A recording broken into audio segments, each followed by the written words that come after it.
গরমের তপ্ত বিকেলে ঘেমে একেবারে স্নান করে মটলেনের বড় রাস্তার সামনে দাঁড়াতেই দেখি কিশোরী হাত নেড়ে হাসি মুখে আমার দিকেই এগিয়ে আসছে। ও প্রায় হাঁপাতে হাঁপাতে আমার হাতে ঠোঙা ভর্তি তেলে ভাজার প্যাকেটটা ধরিয়ে দিয়ে কপালের ঘাম মুছতে মুছতে বলল, ব্যবসা গরমে প্রাণ যায় যায় অবস্থা যে। ভগবান কেমন অবিচার বলো দেখি, এক ফোঁটা বৃষ্টি পর্যন্ত দান করছেন না আমাদের ওপর। হ্যাঁ, সেই কালবৈশাখী ঝড়ও যে কোন দেশে পাড়ি দিয়েছে কে জানে। বৈশাখ মাসে 2 সপ্তাহ শেষ হয়ে গেল, তবুও কোনো ঝড় বৃষ্টির দেখা নেই। হ্যাঁ, কবে যে ঝড় বৃষ্টির দেখা পাবো তারও ঠিক নেই। এখন চলো এগোই। বৃষ্টি কপালে না থাকুক, তারানাথের ঝুলিতে নিশ্চয়ই রোমাঞ্চকর গল্প থাকবে। চপ মুড়ি খেতে খেতে নতুন গল্প শুনতে ভালোই লাগে, কি বলো? হ্যাঁ, সে আর বলতে, চলো যাওয়া যাক। তারানাথের বাড়িতে পৌঁছতে দেখি 2 ভদ্রলোক তারানাথের থেকে বিদায় নিয়ে আমাদের পাশ কাটিয়ে সোজা পথ ধরে চলে গেলেন। তারানাথ তখনও দরজায় হাসি মুখে দাঁড়িয়ে। উনি আমাকে আর কিশোরীকে দেখে বললেন, আরে তোমরা, বলি এতদিন ছিলে কোথায়? এসো এসো, ভেতরে এসো। তারানাথ দরজা ছেড়ে আমাদের ভেতরে প্রবেশ করতে বলায় আমি আর কিশোরী স্মিত হেসে প্রবেশ করলাম। তারপর ওনার হাতে শালপাতায় মোড়া তেলে ভাজার ঠোঙাটা দিয়ে বললাম, অফিসে একটু বাড়তি খাটুনি খাটতে হচ্ছিল কদিন, তার উপর যা গরম, ঘরের ভেতরে চুপ করে বসে শালপাতার পাখা দুলিয়ে ঠান্ডা বাতাসের আরাম উপভোগ করতে ব্যস্ত ছিলাম। তবে তাতেও দেহে শান্তি হচ্ছে না। না, তাই আর ছুটির বিকেলে চলে এলাম আপনার কাছে। হ্যাঁ, আপনি তো আপনার ক্ষমতা দিয়ে অলৌকিক অনেক কিছুই ঘটাতে পারেন। তাই আমাদের দুর্দশা দেখে যদি একটু বৃষ্টি নামাতে পারেন, তাহলে আমাদের প্রাণটা বৃষ্টির ছোঁয়ায় স্বস্তি পায়, এই আর কি। ক্ষমতা যে ছিল, এখন আর তার অবশিষ্ট বিশেষ কিছু নেই। তবে ক্ষমতা থাকলেও প্রকৃতির ওপর সেই ক্ষমতার প্রয়োগ করব এই সাহস হয়নি আমার। প্রকৃতির ওপর তুমি বিনা কারণে অত্যাচার করলে প্রকৃতি তোমায় দ্বিগুণ ফিরিয়ে দেবেন, আর সেই রোষ সহ্য করার ক্ষমতা আমাদের মতো সাধারণ মানুষের নেই। তাই প্রকৃতিকে প্রকৃতির নিয়মে চলতে দাও। তারানাথের কথা শেষ হতে না হতেই দমকা হাওয়ায় ঘরের জানলা দরজাগুলো সজোরে বন্ধ হয়ে যাওয়ার শব্দে আমি আর কিশোরী দুজনেই চমকে বাইরে তাকাতে দেখি বাইরেটা আচমকা সন্ধে নামার মতো কালো হয়ে এসেছে। কালো ঘন মেঘে ছেয়ে গেছে আকাশটা। গাছগুলোও যেন কোনো আনন্দ সংবাদ পেয়ে উন্মাদের মতো মাথা দুলিয়ে নিজেদের বক্তব্য প্রকাশ করছে। সেই সাথে চোখ রাঙানি বিদ্যুতের ঝলকানি আর গুরুগম্ভীর বাজের শব্দে মনের ভেতরটা কেমন আনন্দে মেতে উঠল। কিশোরীর দিকে তাকাতে দেখলাম সে কিরকম একটা অবিশ্বাস ভরা চাহনিতে তারানাথের দিকে তাকিয়ে আছে, আর তারানাথের চাহনিতে খেলা করছে চাপা কৌতুক আর মুখে স্মিত হাসি। এটা কি হলো? আপনি কি কিছু? কিশোরীকে কথা শেষ করতে না দিয়ে তারানাথ বললেন, যাক, প্রাণটা জুড়োবে একটু। তোমরা বসো, আমি চারিকে এগুলো দিয়ে আসি। আমি আর কিশোরী বসে নিঃশব্দে জানলার বাইরে খোলা প্রকৃতির দিকে তাকিয়ে রইলাম। কিছুক্ষণ আগের ভ্যাপসা গরম কেটে গিয়ে শীতল ঠান্ডা বাতাসে শরীরটা জুড়িয়ে যাচ্ছে। এর মধ্যে তারানাথ ঘরে প্রবেশ করে আমাদের সামনে বসে হুঁকো সাজতে সাজতে বললেন, এমন বৃষ্টি বাদলার দিনেই সুখদেব বাবুর সাথে আমার পরিচয়। জলের অতলে হারিয়ে যেতে যেতে মানুষ যেমন খড়কুটো আঁকড়ে ধরে বাঁচতে চায়, ঠিক তেমনি আমিও হয়তো ওনার জীবনে সেই খড়কুটোর মতো শেষ সম্বল হয়ে উঠেছিলাম। বুঝলাম তারানাথ তার অতীতের স্মৃতির অতলে উঁকি দিচ্ছেন, আর সেই স্মৃতির পাতা থেকে যে নতুন কোনো গল্প আমাদের সন্ধেটা জমিয়ে দেবে সেটা বুঝতে বাকি রইল না। মাঝে চারি এসে মুড়ি মাখা, তেলে ভাজা আর চা রেখে গেছে।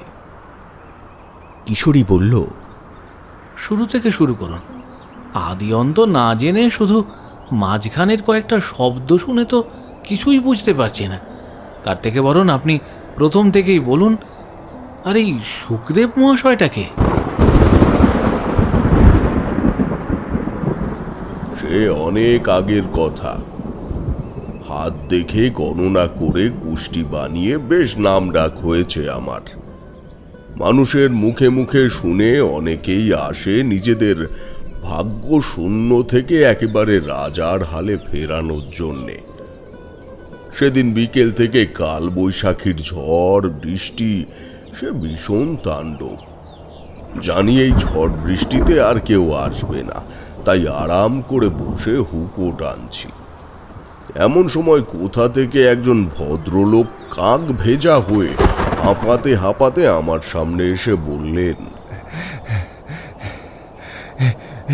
বড় বড় বিপদে পড়ে আপনার কাছে ছুটে এসেছি ঠাকুর মশাই। দয়া করে আমাকে একটু সাহায্য করুন ঠাকুর মশাই। আমি মুখ তুলে তাকিয়ে দেখি একজন বছর 30-এর ভদ্রলোক এসে দাঁড়িয়েছেন আমার সামনে।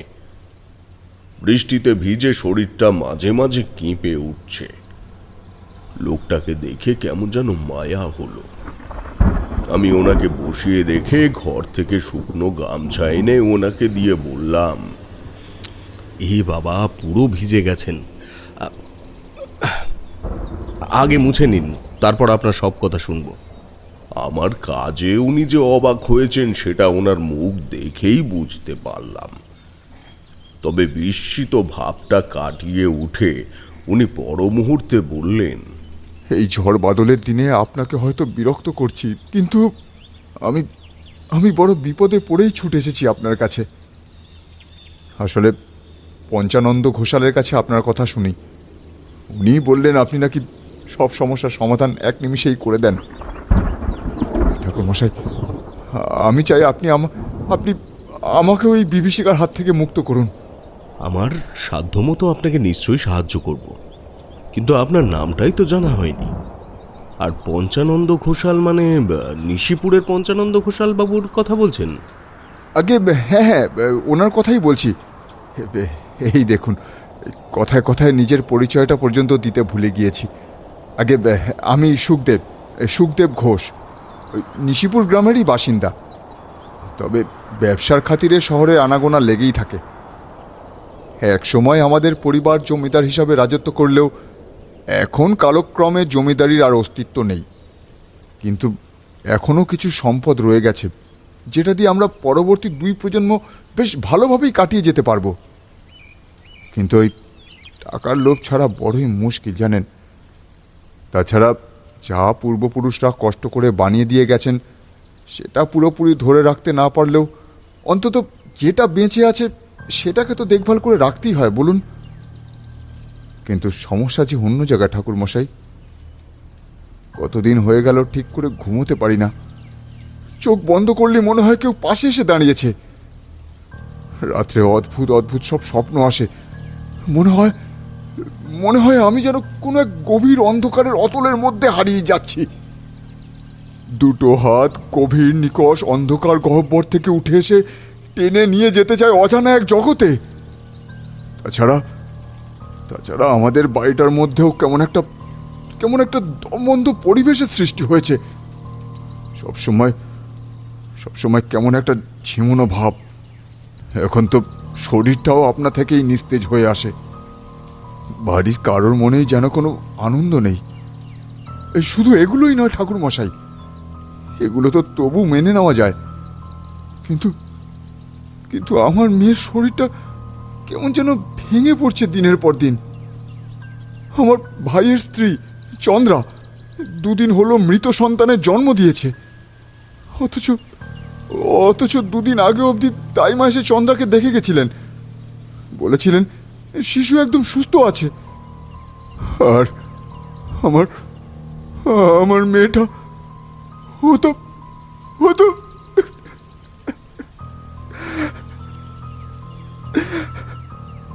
সুখদেব বাবুর শেষের দিকের কথাগুলো জড়িয়ে যেতে লাগলো। কান্নার ধমকে ফুঁপিয়ে উঠলেন তিনি। তবে কয়েক মুহূর্তের মধ্যে ভারী অপ্রস্তুত হয়ে বললেন, মাফ করবেন আমায়। আসলে আসলে এই পরিস্থিতিতে ঠিক কি করা উচিত সেটাই বুঝে উঠতে পারছি না। তার উপর দিনের পর দিন বাড়ির পরিবেশ, মানুষগুলো সবারই অবস্থা কেমন যেন প্রাণহীন হয়ে পড়ছে।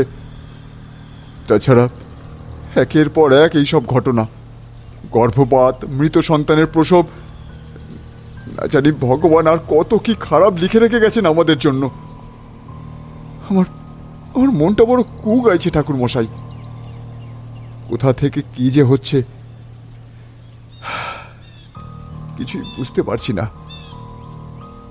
শুধু শুধু মনের ভিতর থেকে একটা চাপা ভয় ক্রমশ ক্রমশ শরীরের প্রত্যেক অঙ্গে ছড়িয়ে পড়ছে।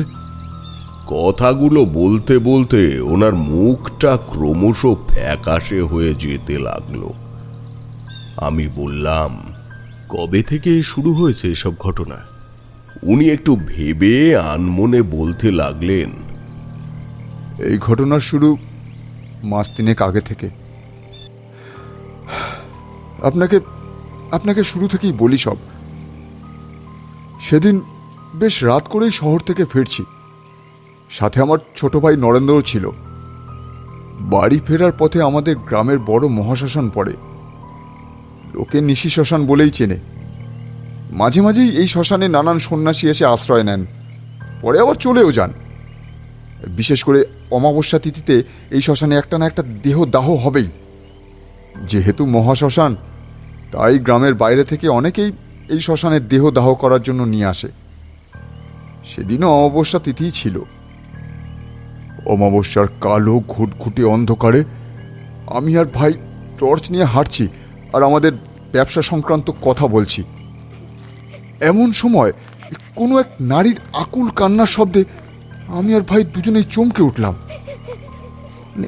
এত রাতে গ্রামের মহিলারা বাড়ির বাইরে থাকেন না, তার উপর শ্মশান চত্বরের দিকটায় মানুষজন বেশি আসা যাওয়া করে না। সেইখানে এত রাতে নারীর কান্না শুনে আমি আর ভাই কেমন যেন চমকে উঠলাম, তেমনি অবাকও হলাম। ভাই অবাক হয়ে বলল, কি হলো বলো তো দাদা? এখানে নারীর কান্নার শব্দ, কেউ কি বিপদে পড়েছে নাকি? ঠিক বুঝতে পারছি না, চল তো একবার দেখে আসি। মনে হয় শ্মশানের ভেতরে কেউ আছে। কিন্তু আজ আবার অমাবস্যা, যাওয়াটা কি ঠিক হবে? আমায় এরকম দোনোমনো করতে দেখে নরেন্দ্র বলল, হতেই পারে কেউ বিপদে পড়েছে, নাহলে এত রাতে এদিকে তো কেউ আসে না। তার উপর আবার কোনো মহিলার কান্নার শব্দ আসছে। চলো একবার গিয়েই দেখি। তাছাড়া আমরা দুজন তো আছি, কোনো সমস্যা হবে না। ও কথাগুলো ভুল কিছু বলেনি, তবুও আমার কোথাও যেন মনটা ঠিক সায় দিচ্ছিল না। এতদিন ধরে এই রাস্তায় যাতায়াত করি, কোনো দিনও এরকম এরকম অস্বস্তিকর অনুভব হয়নি। যাই হোক, আমি আর ভাই অন্ধকার রাস্তা ধরে শ্মশানের দিকে এগোতেই দেখি গনগনে আগুনের লেলিহান শিখায় গ্রাস হয়ে যাচ্ছে একটা মৃতদেহ। একটা একটা পোড়া বিকট গন্ধ বাতাসটাকে ভারী করে তুলেছে। পুড়ে যাওয়া মৃতদেহ আর কাঠের কিছু ছাই বাতাসে উড়ে মিলিয়ে যাচ্ছে কোনো এক অজানা দিগন্তে। তবে তবে আশ্চর্যের বিষয় হলো, কোথাও কোনো মানুষ নেই। কিন্তু কিন্তু তখনও ফুঁপিয়ে ফুঁপিয়ে কান্নার ওই শব্দটা ভেসে আসছে। কাউকে তো দেখতে পাচ্ছি না। কান্নার শব্দটা আসছে কোথা থেকে বলো তো? মনে তো হচ্ছে আশেপাশেই আছে। আর দেহ পুরোপুরি দাহ হবার আগে সবাই জ্বলন্ত চিতা ফেলে চলে গেছে। মানুষের কোনো কাণ্ডজ্ঞান বলে কিছু নেই। সেটাই তো দেখছি। ওখানে ওটা কে? অন্ধকারের মধ্যে শ্মশানের পূর্ব দিকের বটগাছের নিচে একটা একটা আবছা অবয়ব দেখে সেদিকে টর্চের আলো ফেলতেই দেখি একজন নারী হাঁটু ভাঁজ করে মুখ নিচু করে ফুঁপিয়ে ফুঁপিয়ে কেঁদে চলেছেন। তার এলো চুলগুলো এমনভাবে ছড়িয়ে পড়েছে মুখটাও ভালো করে দেখা যাচ্ছিল না। ভাইয়ের আবার সাহস বরাবরই একটু বেশি।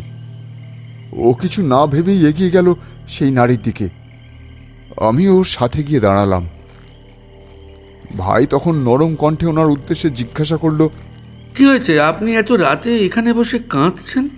আমাদের সাড়া পেয়ে নারীটা আস্তে আস্তে তার মুখ তুলে তাকালো। একদিকে টর্চের আলো আর অন্যদিকে চিতার হলদেটে আলোর মিশ্রণের নারীটার মুখটা কেমন যেন বীভৎস দেখালো। চোখ দুটো একেবারে কোঠরে ঢুকে গেছে, গাল দুটো বসে গিয়ে চোয়ালটা বেরিয়ে এসেছে, মুখে মুখে বেশ কয়েকটা আঁচড়ের দাগ। ওর পরনের শাড়িটাও জায়গায় জায়গায় ছিঁড়ে রয়েছে।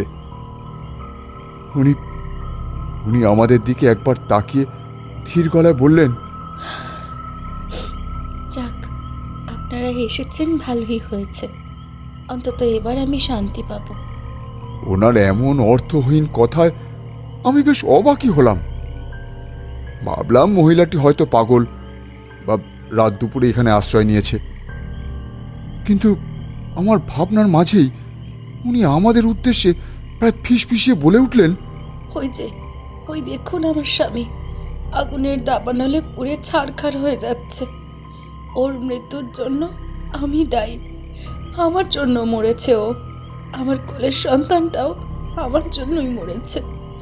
এক এক করে সবাইকে খেয়ে ফেলেছি আমি সর্বনাশী। কিন্তু আর নয়। এবার আমি আমার শান্তি চাই। এবার পালাতে চাই এই দুর্বিষহ জীবন থেকে। আপনারা আমার সাহায্য করবেন? বলুন না, করবেন সাহায্য? ওনার কথা শুনে আমি আর ভাই একে অপরের মুখের দিকে তাকালাম। এমনিতে মহিলাকে আমার মোটেও সুস্থ বলে মনে হচ্ছিল না। তাও বললাম, হ্যাঁ বলুন, কি সাহায্য করতে পারি আপনাকে? আর আপনার পরিচয় বা কি? কোথা থেকে আসছেন আপনি? নারীটি আমার মুখের দিকে নিঃশব্দে কয়েক মুহূর্ত তাকিয়ে রইলেন। তারপর বললেন, আমার নাম, পরিচয় আর কিচ্ছু নেই। সব শেষ হয়ে গেছে লোভের বশে। সব শেষ করে দিয়েছি আমি ভুলে গিয়েছিলাম শয়তানের থেকে ভগবান সব সময় বড়। আজ শেষ মুহূর্তে ভগবানই একমাত্র ঠাঁই দিতে পারেন। কিন্তু তার আগে আপনারা এটা রাখুন, কাল সকাল হলেই পুড়িয়ে ফেলবেন এটাকে। তারপর এর ছাই ভস্য ফেলে আসবেন গঙ্গা মাতার জলে। আর সাবধান, এটা নিয়ে যাবার পর আপনার কাছে হয়তো অনেক অনাকাঙ্ক্ষিত অর্থের আগমন ঘটবে, কিন্তু সেই মোহে ভুলেও পা দেবেন না। এতটুকু বলেই উনি আমাদের হাতে ছোট্ট একটা মাটির পুতুল ধরিয়ে দিলেন। আর তারপরেই অবিশ্বাস্যভাবে চোখের পলকে কোথায় যে মিলিয়ে গেলেন আমি ভাই কেউ ঠাউর করতে পারলাম না। চিতার আগুন তখন অনেকটাই কমে এসেছে, কিন্তু মহিলাটা যে কোন দিকে চলে গেলেন নিমিষের মধ্যে ভগবানই জানেন। আমি আর ভাই দুজনে মিলে বেশ কিছুক্ষণ খোঁজ করছিলাম, কিন্তু পেলাম না। অবশেষে ওনাকে না পেয়ে ভাই আমার হাত থেকে পুতুলটা নিয়ে চোখ বোলাতে লাগলো। আবছা অন্ধকারে ওই 2-3 ফুট উচ্চতার মাটির পুতুলটাকে দেখে মনে হলো যেন কোনো ছোট্ট বাচ্চাকে হাতে ধরে রাখা হয়েছে। দেখো দাদা, দেখে মনে হচ্ছে যেন জীবন্ত বাচ্চা। আচ্ছা, এই ছোট্ট মাটির পুতুলটা সত্যি কিছু করার ক্ষমতা রাখে? মহিলাটি কি যেন বলছিলেন, এই পুতুলটার জন্য নাকি টাকা পয়সা আসবে। সত্যি মহিলাটি পাগল আছেন। তবে মিষ্টির বেশ পছন্দ হবে, পুতুলটাকে নিয়ে খেলবে সারাক্ষণ। কি বলো? সে না হয় ঠিক আছে, কিন্তু এটাকে বাড়িতে নিয়ে যাওয়া কি ঠিক হবে? ওই মহিলার কথাগুলো আমার ঠিক লাগলো না রে। আর চোখের নিমিষে কেমন যেন উধাও হয়ে গেল। তুই বল। দেখ ভাই, আমার বিষয়টা মোটেও ঠিক লাগছে না, বুঝলি? মনে হচ্ছে কিছু একটা ঘটবে। এসব কিছুই নয়। এত রাতে শ্মশানে দাঁড়িয়ে আছি, তাই এরকম পরিবেশে তোমার মনে চাপ সৃষ্টি করেছে। চলো বাড়ি ফিরি, আর মিষ্টিকে তুমি এটা দিও, দেখবে ও খুশিই হবে। তাছাড়া পুতুলটা বড্ড মায়া জড়ানো। দেখো না, দেখো না কেমন সত্যি বাচ্চাদের মতো তাকিয়ে আছে। এটাকে ফেলে যেতে মন চাইছে না। আমিও এবার ভালো করে তাকিয়ে দেখলাম পুতুলটার দিকে। সত্যি বড় মায়া জড়ানো। তাই আমিও আর আপত্তি করলাম না। মহিলাটি হয়তো সত্যিই পাগল, আর এতক্ষণ যা যা বলছিলেন সেগুলোকেও পাগলের প্রলাপ বলেই মনে হলো। সেদিন বাড়ি ফিরে রাতে খাওয়া দাওয়া করে ঘুমিয়ে পড়েছিলাম। পরের দিন সকালে ঘুম ভাঙল হট্টগোল শুনে। আমি তাড়াতাড়ি উঠে ঘরের বাইরে বেরোতেই দেখি এই বাড়ির সকলে গোল হয়ে দাঁড়িয়ে রয়েছে। কোনো কিছু একটাকে কেন্দ্র করে যেন একটা জটলা তৈরি হয়েছে, এবং সকলেই বেশ বেশ বিস্মিত। প্রত্যেকেই কিছু একটা নিয়ে বলা বলি করছে। আমাকে দেখতে পেয়ে আমার স্ত্রী সাবিত্রী ছুটে এসে বলল, আমি তো আপনাকেই ডাকতে যাচ্ছিলাম। দেখুন না কি কাণ্ড, পাঁচু পিছনের বাগানের মাটি খুঁড়তে গিয়ে এটা পেয়েছে। ঠাকুরপো তো বলছে ওগুলো আসল সোনা। তুমি একবার দেখো না ওগুলো আসলেই সত্যিকারের সোনা কিনা। ভগবান মনে হয় এতদিনে আমাদের ওপর মুখ তুলে চেয়েছেন গো। আমি সাবিত্রীর কথা শুনে বিস্মিত হয়ে এগিয়ে দেখি নরেন্দ্র একটা মাঝারি আকারের পিতলের ঘটি থেকে বেশ কতগুলো সোনার মোহর বের করেছে। অনেকদিন বন্ধ অবস্থায় পড়ে থাকার কারণে রংটা ফিকে হয়েছে বটে, তবে সেগুলো যে আসল সোনা সেই নিয়ে কোনো সন্দেহ নেই। কিন্তু বাগানে পাঁচু নিত্যদিন কাজ করে, কই আগে তো এই জিনিস খুঁজে পাইনি। তখন হঠাৎ করেই আগের রাতের কথাটা মনে পড়ে গেল। নরেন্দ্রকে ডেকে জিজ্ঞাসা করলাম, ভাই এই কালকে সেই পুতুলটা কই? ভাই উত্তর দেওয়ার আগেই সাবিত্রী বলে উঠল, ওটা তো মিষ্টির কাছে আছে। মেয়েটা পুতুলটা পেয়ে বড্ড খুশি হয়েছে। তাছাড়া পুতুলটাকেও দেখতে একদম আসলের মতো। মিষ্টি তো কিছুতেই কাজ ছাড়া করতে চাইছে না ওটা। এখন তো ঘরে ওই পুতুল নিয়ে খেলছে। দাদা, আমাদের ভাগ্য মনে হয় সত্যি খুলে গেছে। ওই পুতুলটা আসার পরেই এতগুলো মোহর এলো আমাদের কাছে। হ্যাঁ, ওই পুতুলটা সত্যি সত্যি ভাগ্য ফিরিয়ে দিয়েছে আমাদের। কিন্তু এতগুলো মোহর এখন কি করব? বলছি, এগুলো কি শ্যাকরার কাছ থেকেই আনবো? সত্যি কথা বলতে ওই মুহূর্তে আমার মনের মধ্যে কেমন একটা ভয় হচ্ছিল জানেন, কিন্তু ঠিক কিসের ভয় সেটা বলতে পারবো না। তাই ভাইকে বললাম, আমি কিছু জানি না, তুই যা ভালো বুঝিস তাই কর। আমার অমন ব্যবহারে বাড়ির সকলেই বেশ অবাক হয়েছিল, কিন্তু আমার তখন মন পড়ে রয়েছে পুতুলটার দিকে। তাই আমার মেয়ে মানে মিষ্টির কাছে গিয়ে দেখি পুতুলটাকে বেশ ফুল দিয়ে সুন্দর করে সাজাচ্ছে ও। আমাকে দেখেই মিষ্টি দৌড়ে এসে তার আধো আধো গলায় বলল, দেখো বাবা কি সুন্দর সাজিয়েছে পুতুলটাকে। ও খুব ভালো, জানো তো, আমার খুব পছন্দ হয়েছে। তারপর মিষ্টি আবার ব্যস্ত হয়ে পড়ল পুতুলটাকে নিয়ে। আমিও দিনের বেলায় পুতুলটাকে ভালো করে দেখলাম। সত্যি বড় জীবন্ত বলে মনে হলো। ধীরে ধীরে আমার মন থেকে সমস্ত সন্দেহ নিমিষের মধ্যে উধাও হয়ে গেল। ভাবলাম সত্যি সত্যি হয়তো বেশি বেশি ভাবছি। এরপর আমাদের ব্যবসা ধীরে ধীরে আরও বাড়তে লাগলো, কিন্তু অন্যদিকে বাড়তে লাগলো পরিবারের মানুষগুলোর মানসিক অস্থিরতা। ভাইয়ের টাকার প্রতি লোভ দিনের পর দিন বাড়তে লাগলো। আগেও মোটেই অর্থপিপাসু ছিল না। অন্যদিকে আবার মেয়েটাও কেমন যেন ঝিমিয়ে পড়তে লাগলো। একটা অস্থির দমবন্ধ পরিবেশ সৃষ্টি হলো বাড়িতে। তার উপর গ্রামে দুটো সদ্যজাত শিশু হয়েই মারা গেল। আমার স্ত্রী মাঝে মাঝে রাত দুপুরে জেগে ওঠে, বলে কোনো একটা শিশু নাকি কাঁদছে।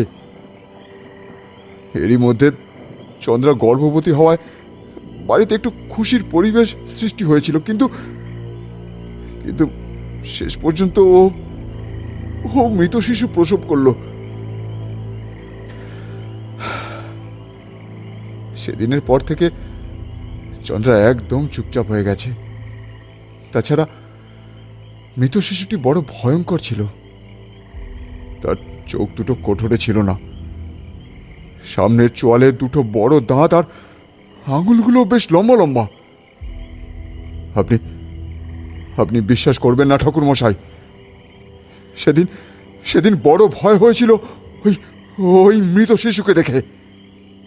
কোনো সদ্যজাত জন্মানো শিশু যে এমন ভয়ঙ্কর হতে পারে সেটা সেটা আমার জানা ছিল না। সেটা সেটা আমি ওই দিনই বুঝলাম, ওই দিনই। এদিকে তো নিত্যদিন আমার মনে হয় কেউ যেন ঘুমের মাঝে আমাদের ঘরে আসে, খুব কাছ থেকে আমাদের দিকে চেয়ে থাকে। ওই সময় আমি অনেক চেষ্টা করি জানেন, আমি চোখ খুলে কিছুই দেখতে পাই না। চেষ্টা করি কিন্তু পারি না। মনে হয় কোনো এক অজ্ঞাত শক্তি আমার উপর বশ করে রেখেছে। কিন্তু এখন সমস্যা হচ্ছে আমার মেয়েটাকে নিয়ে।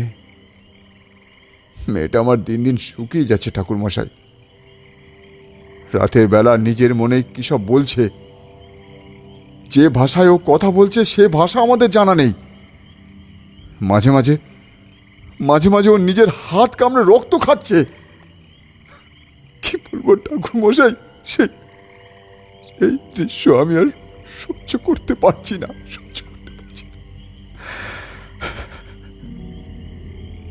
অনেক বৈদ্য দেখিয়েছি, কলকাতায় অনেক ডাক্তারও দেখিয়েছি, কিন্তু কিছুই হয়নি।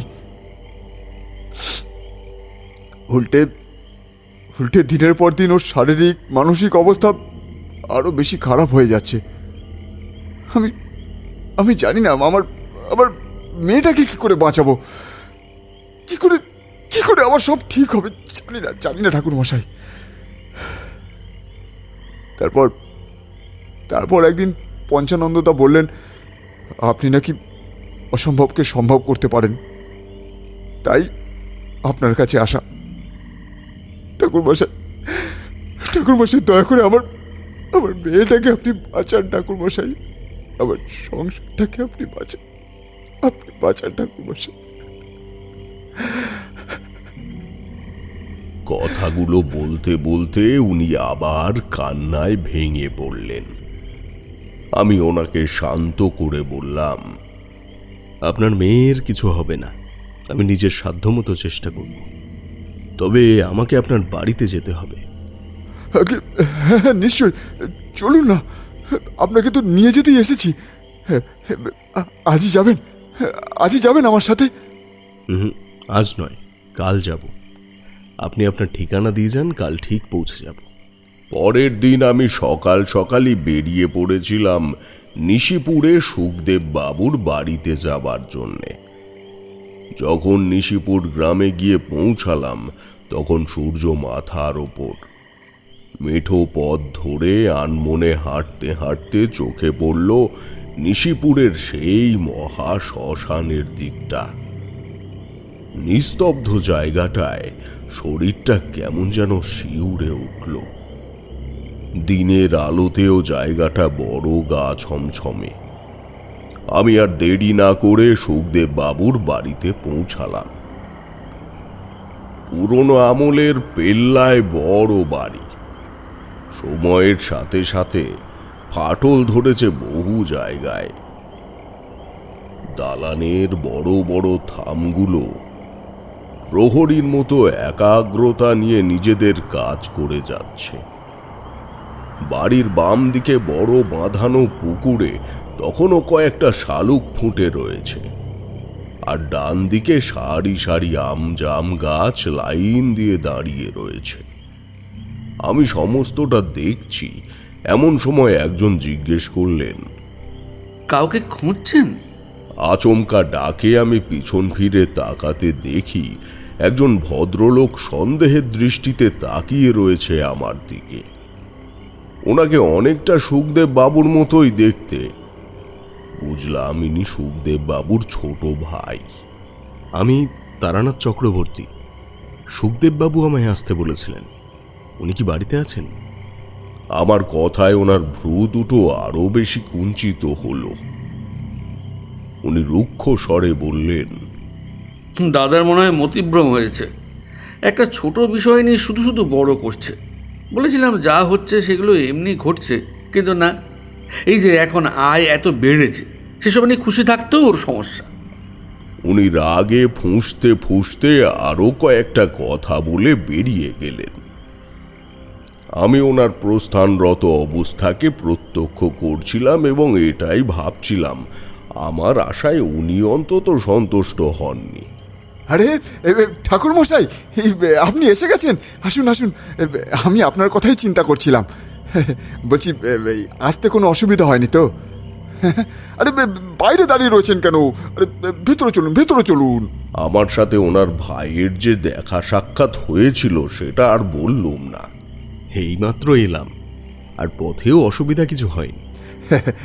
বেশ বেশ, চলুন, এবার ভেতরে চলুন তো।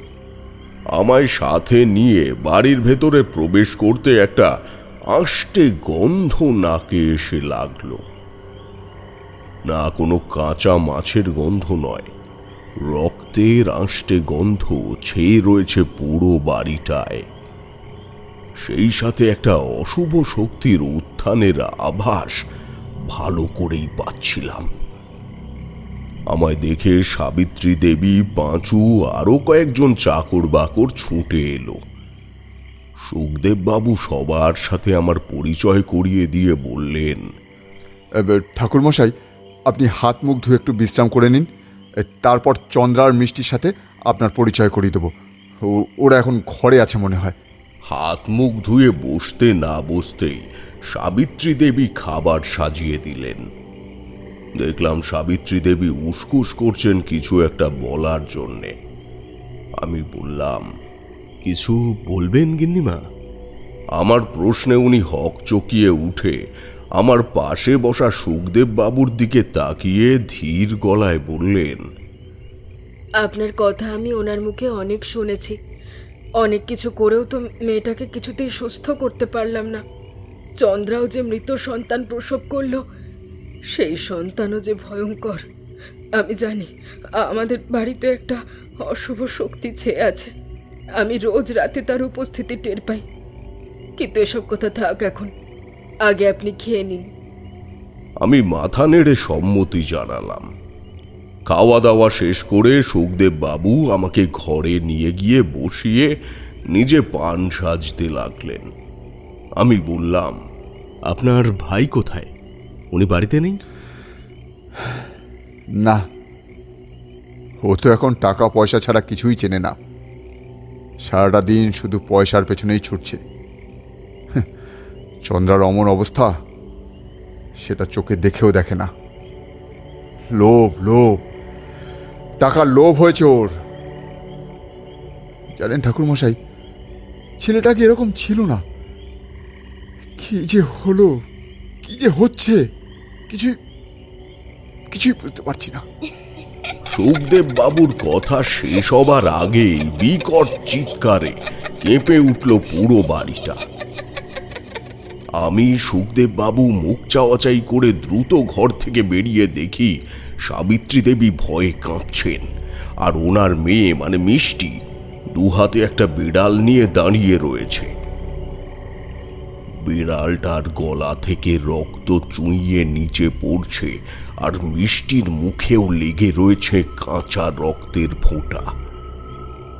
মুখ জুড়ে পৈশাচিক হাসি খেলে বেড়াচ্ছে। তবে মেয়েটার চোখ দেখে ভয় হলো। রক্ত জবার মতো লাল হয়ে রয়েছে চোখ দুটো। চোখের মণিটাও ঠিক করে বোঝা যাচ্ছে না।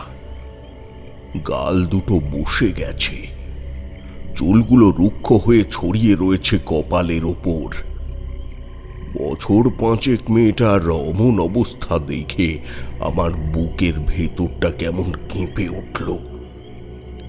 সুখদেব বাবু এগিয়ে গিয়ে মিষ্টিকে ধরতে গেলে মিষ্টি ক্রুদ্ধ দৃষ্টিতে তাকিয়ে আবারও বিড়াল ছানাটার গায়ে কামড় বসিয়ে কতটা মাংস তুলে নিয়ে চেঁবুতে লাগলো। সাবিত্রী দেবী মেয়ের অমন অবস্থা দেখে জ্ঞান হারিয়ে লুটিয়ে বললেন মাটিতে। মিষ্টি বিকট গলায় বলে উঠল, আমার রক্ত চাই, রক্ত, না হলে সব শেষ করে দেব। কেউ বাঁচবে না এই পরিবারে। এই যে দেখবি দেখবি দেখবি কেমন করে শেষ করবো তোদের। কথাটা বলে মিষ্টি হাত থেকে বিড়ালটাকে সজোরে ছুঁড়ে ফেলে দিয়ে নিজের হাতটা কামড়ে ধরল। সুখদেব বাবু ছুটে গিয়ে নিজের মেয়েকে আটকাতে চাইলেন, কিন্তু মিষ্টির সাথে গায়ের জোরে পেরে উঠলেন না। আমি দেখলাম মিষ্টির পেছনে একটা আবছা অবয়ব থেকে থেকে বড় হচ্ছে। অশুভ সংকেতের মতো আঁকড়ে ধরছে মিষ্টির শরীরটা। আমি আর দেরি না করে নিজের গলার রুদ্রাক্ষের মালাটা নিয়ে চেপে ধরলাম মিষ্টির কপালে। মেয়েটা ছটফট করতে করতে ক্রমশ নিস্তেজ হয়ে পড়ল মাটিতে। সুখদেব বাবু তৎক্ষণাৎ কোলে তুলে নিলেন মেয়েকে। মিষ্টির হাতে তখন দাঁতের গভীর ছাপ স্পষ্ট। সেই ক্ষতস্থান থেকে বিন্দু বিন্দু রক্ত গড়িয়ে পড়ছে মেঝেতে। সাবিত্রী দেবীরও জ্ঞান ফিরেছে ততক্ষণে। তার মেয়ের অমন করুণ অবস্থা দেখে উনি কান্নায় ভেঙে পড়লেন। আমি বললাম, এখন মিষ্টিকে ঘরে শুইয়ে দিন, আর হাতে কিছু একটা বেঁধে দিন। রক্ত পড়ছে ক্ষতস্থান থেকে, আর আপাতত কোনো বিপদ নেই। সুখদেব বাবু কেবল মাথা নাড়লেন। তারপর ধীরে সুস্থে মিষ্টিকে তুলে নিয়ে গিয়ে শুইয়ে দিলেন ঘরে। সাবিত্রী দেবী মেয়ের হাতের রক্ত পরিষ্কার করে কাপড় বেঁধে দিতে দিতে বললেন, ঠাকুরমশাই, আপনি তো সবটাই দেখলেন নিজের চোখে। বলুন না কি করলে আমার মেয়েটাকে বাঁচাতে পারবো। জানেন, আমি রোজ রাতে দেখি একটা ভয়ঙ্কর দেখতে বাচ্চা এসে আমার মেয়েকে নিয়ে যাওয়ার চেষ্টা করছে। এই তো সেদিন রাতে দেখলাম আমার মেয়েটা আপন মনে খেলছে, ঘুরছে, আমার কোলে এসে বসছে, আদর করছে। হঠাৎ এর মধ্যে কোথা থেকে একটা বাচ্চা এসে আমার মেয়েটার গলা টিপে ধরলো। তারপর আমার মেয়েটার শরীরটাকে দুয়াতে তুলে নিয়ে নিজের সমস্ত শক্তি দিয়ে ছুঁড়ে ফেলে দিল মাটিতে। আর সাথে সাথে মিষ্টির শরীরটা রক্তে লাল হয়ে উঠল। এরপর থেকে মাঝে মাঝে এই স্বপ্ন দেখি। তারপর ঘুমের মধ্যে মনে হয় কোনো বাচ্চা এসে দাঁড়িয়েছে আমার কাছে, কিন্তু চোখ খুললে আর কাউকে দেখতে পাই না। আমার মেয়েটাও দিনের পর দিন কেমন হয়ে যাচ্ছে। অজানা ভাষায় কি সব কথা বলে, নিজের ক্ষতি করছে, চোখ মুখ বসে যাচ্ছে। আচ্ছা, মিষ্টি যেই পুতুল নিয়ে খেলা করত, সেই পুতুলটা কোথায়? ওটা কি এখনো মিষ্টির কাছেই আছে? ওটা ছোটর ঘরে আছে। ছোট মানে চন্দ্রার কথাও আপনি নিশ্চয়ই শুনেছেন। ঠাকুরপো চন্দ্রার প্রসবের 2 দিন আগে ওটাকে নিজের ঘরে নিয়ে গিয়ে রেখেছে। বলল এরকম পুতুল চন্দ্রার কাছে রাখলে ওর মন ভালো থাকবে। চন্দ্রা অবশ্য বারণ করেছিল, কিন্তু ঠাকুরপো শোনেনি। আচ্ছা, ছোট গিন্নিমার ঘরে গিয়ে কি একবার পুতুলটাকে দেখা যাবে? আগে হ্যাঁ, নিশ্চয়ই। সাবিত্রী, তুমি বরং ঠাকুর মশাইকে নিয়ে চন্দ্রার ঘরে যাও। আমি মেয়েটার কাছেই বসি, কেমন? মনটা বড় অশান্ত হয়ে উঠছে আমার। এখন ভগবান সহায় হলেই হয়। ভগবান।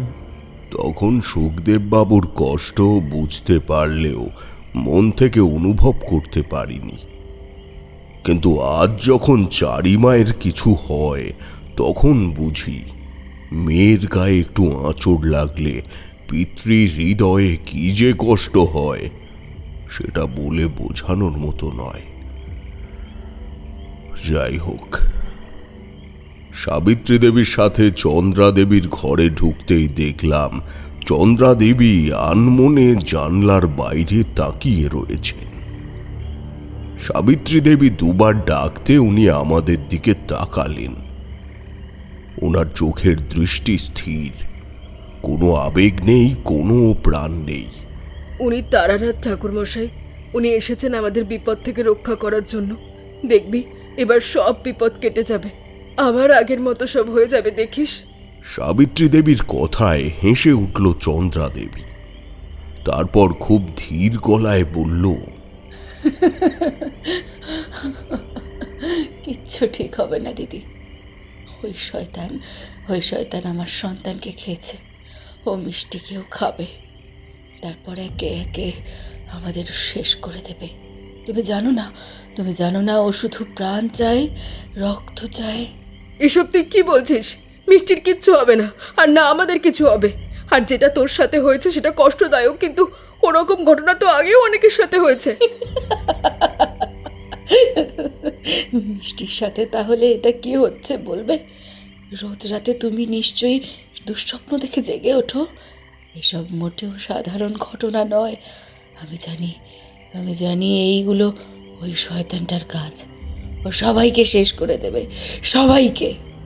আপনি কার কথা বলছেন? কেন কেন যে আমার সন্তানকে খেয়েছে তার কথাই বলছি।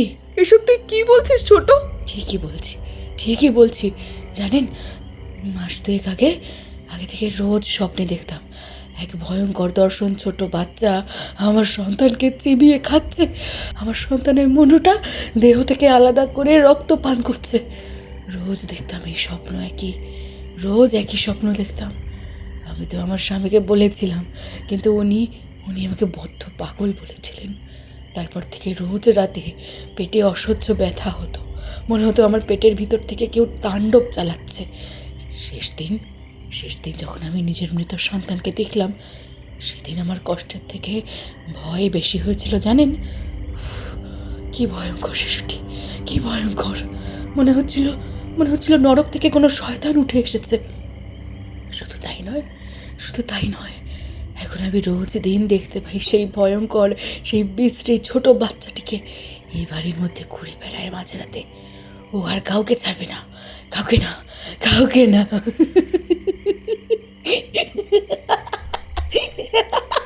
কথাগুলো বলে অট্ট হাসিতে ফেটে পড়ল চন্দ্রা।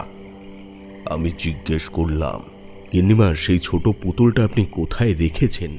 ওটা দেখাবেন আমাকে? উনি আঙুল তুলে দেয়ালে একটা তাকের দিকে নির্দেশ করলেন। সেদিকে তাকাতে দেখতে পেলাম মাঝের তাকে একটা মাটির পুতুল সাজিয়ে রাখা রয়েছে।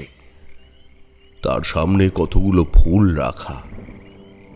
আমি এগিয়ে গিয়ে ভালো করে মূর্তিটা দেখে চমকে উঠলাম। সত্যি যেন একটা ছোট বাচ্চা আমার দিকে তাকিয়ে হাসছে। কিন্তু এ যে কোনো সাধারণ মূর্তি বা পুতুল নয়, এ যে স্বয়ং অপদেবতা গদ্রবঙ্গা। এতখানি বলে থামলেন তারানাথ। কিশোরী জিজ্ঞেস করল, তাই নাকি? গদ্রবঙ্গা সাঁওতালদের পূজিত অপদেবতা। সাঁওতালরা এনাকে পুজো করেন আর্থিক উন্নতির জন্যে। এনার নৈবেদ্য হিসেবে দেওয়া হয় পশু বলি, না হলে শিশুদের বলি। তাতেই উনি তুষ্ট হন। কিন্তু ওনাকে এসব নৈবেদ্য না দিলে কিংবা উনি কোনো কারণে রুষ্ট হলে মানুষকে গদ্রবঙ্গা তাদের ধন সম্পদ থেকে শুরু করে আবাস, সন্তান, সন্ততি, ফসল সব ধ্বংস করে দেন।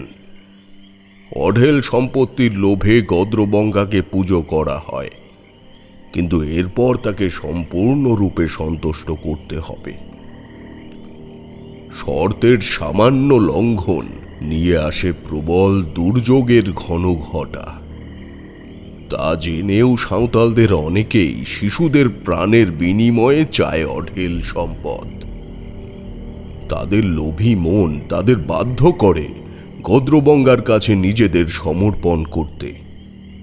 সাধারণত গদ্রবঙ্গা পুতুলের রূপকে সামনে রেখে আগুন জ্বালিয়ে সেখানে উৎসর্গ করা হয় শিশুদের জীবন।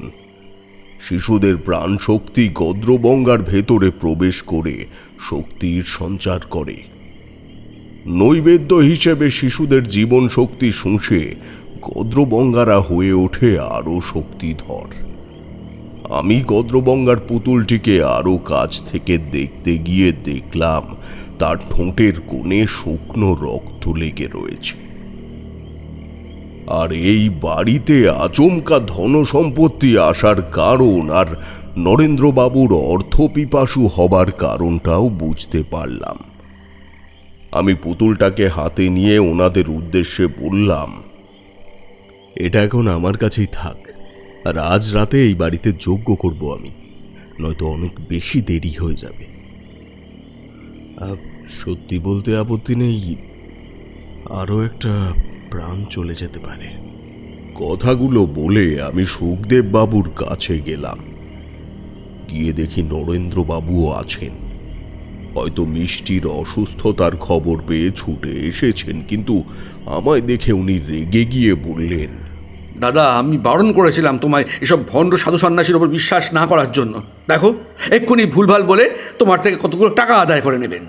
আর এ কি, আপনার হাতে এই পুতুলটা কেন? দেন দেন বলছি। প্রথমে চুপ করে থাকলেও শেষে ধৈর্যের বাঁধ ভাঙতে আমি বাধ্য হলাম। ওনাকে বেশ রুক্ষ কণ্ঠে বললাম, আপনি জানেন আজ এই মূর্তির জন্য আপনাদের পরিবারের সকলে মরতে বসেছে? এই মূর্তির জন্যেই আপনি অর্থলোলুপ হয়ে উঠেছেন। নিজের মৃত সন্তানকে দেখার পরেও আপনার মধ্যে কোনো হেলদোল হয়নি।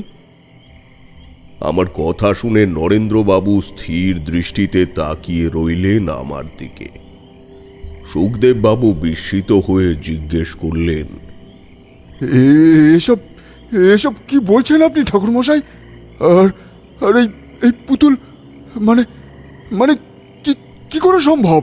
ওনার কথায় এক এক করে সমস্তটা বলতে লাগলাম। আমার কথায় দুজনের মুখে ভয়ের ছাপ স্পষ্ট হয়ে ফুটে উঠল। আমি বললাম, আর দেরি করা ঠিক হবে না। আজ রাতেই আমি যজ্ঞ করব। আপনারা যত তাড়াতাড়ি সম্ভব ব্যবস্থা করুন। নরেন্দ্রবাবু সুখদেব বাবু দুজনেই সম্মতি জানাতে আমি খানিকটা স্বস্তির নিঃশ্বাস ফেললাম। সন্ধে হতে না হতেই আমি পুরো বাড়ির সীমানা জুড়ে মন্ত্রপুত জল ছিটিয়ে দিলাম, যাতে আর কোনো অশুভ শক্তি বাড়ির ভেতরে প্রবেশ করতে না পারে। তারপর একে একে সকলের গাত্রবন্ধন করে নিজেরও গাত্রবন্ধন করে যজ্ঞের আসনে বসলাম। আমার সামনের আসনে নরেন্দ্রবাবু, সুখদেব বাবু আর মিষ্টিকে বসিয়ে রেখেছিলাম।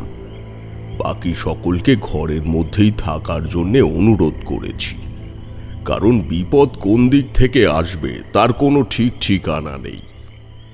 আমি হোমকুণ্ডে বেল কাঠ সাজিয়ে আগুন ধরাতেই মিষ্টি আচমকা চোখ খুলে আমার দিকে তাকালো।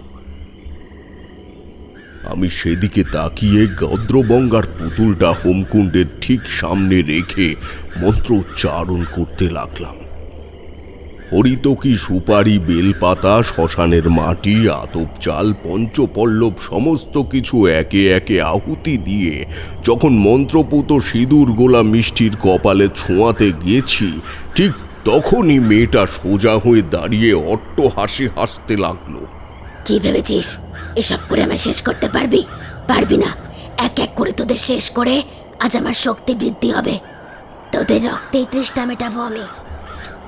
কথাগুলো বলে মিষ্টি আমার দিকে ছুটে এসে আমার গলা চেপে ধরার চেষ্টা করলো, কিন্তু তার আগেই ও ছিটকে পড়ল মাটিতে।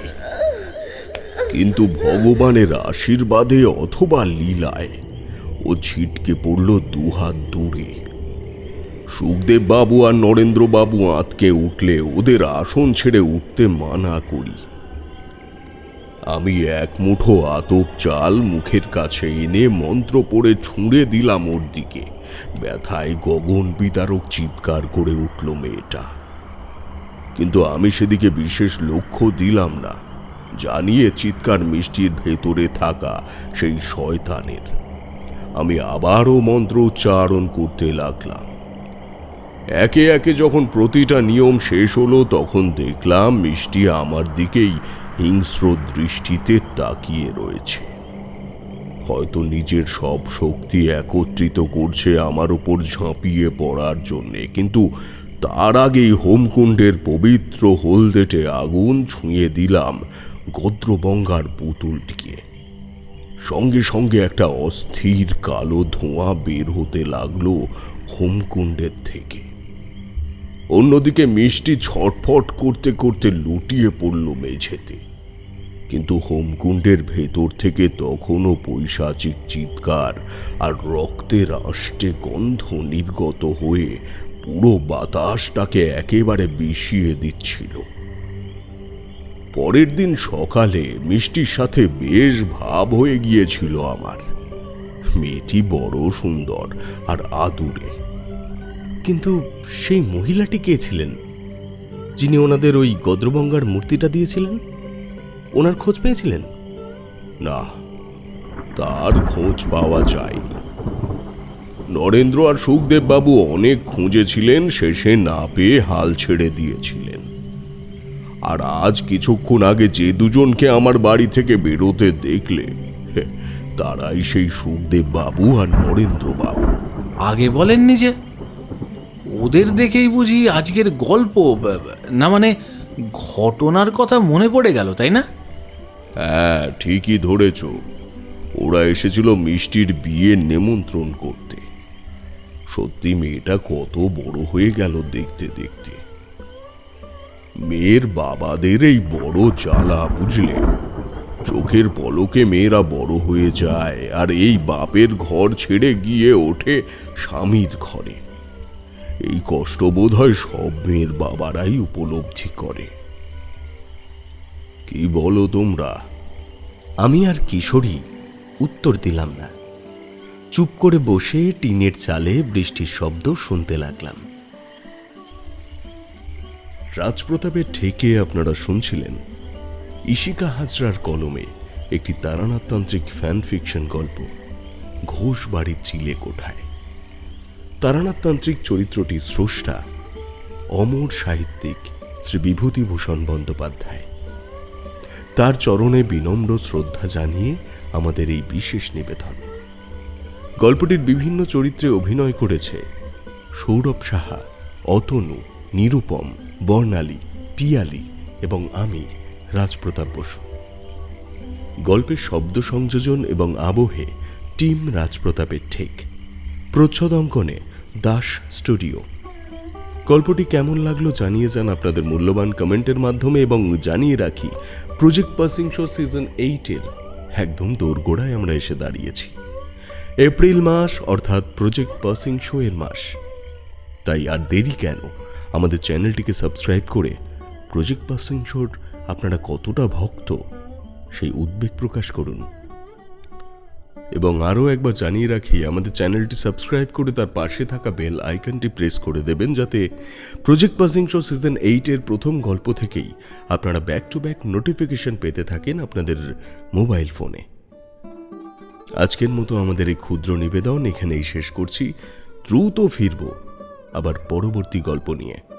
ততদিন সুস্থ থাকুন, সঙ্গে থাকুন এবং শুনতে থাকুন রাজপ্রতাপের ঠেক। ধন্যবাদ।